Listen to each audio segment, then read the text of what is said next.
I know that habits are difficult things to break. Some of the bad habits that we're in this institution started under Republican leadership. Some of the bad habits that we're in this institution started under Democratic leadership. If we want to have a day of debate on who's to blame, I have a pretty good idea how those lines would fall out.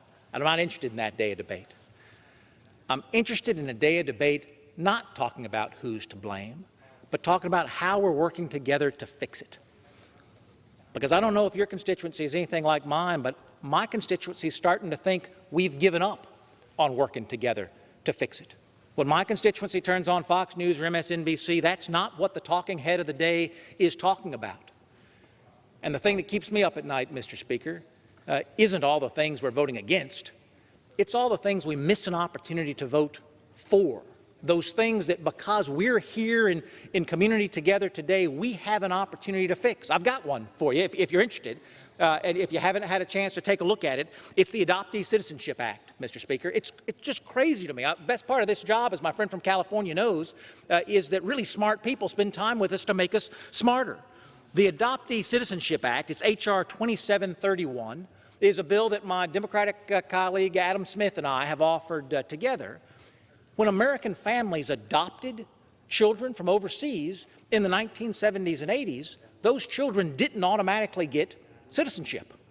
You think an American family adopts a child, that child has American parents, they're going to become an American citizen. Not so, Mr. Speaker. It was an incredibly long process. Now, in the 70s and 80s, we didn't care that much about that, but fast forward to September 11, 2001, we started talking a lot about citizenship status, only to find out that thousands upon thousands of Americans didn't have their citizenship because their parents didn't know they had to file all of this additional paperwork. Now, who among us is opposed to letting American families that have been American families for 40 years, who are adopted, citizens who were adopted into American families, get that citizenship document and live the normal life that we all thought they were supposed to be living here?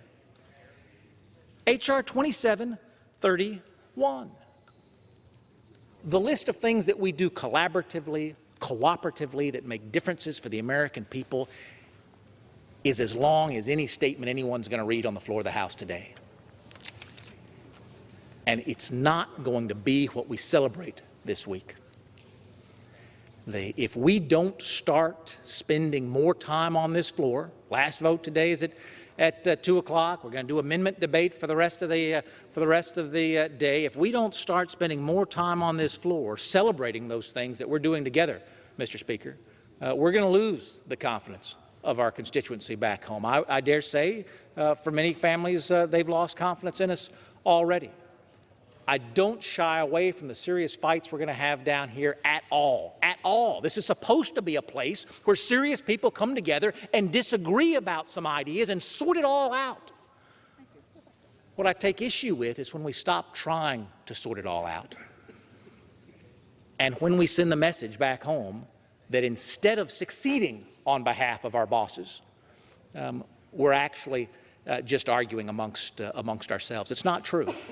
It's not true. And we're missing another opportunity today, as our ranking member said in the Rules Committee debate last night, to do better.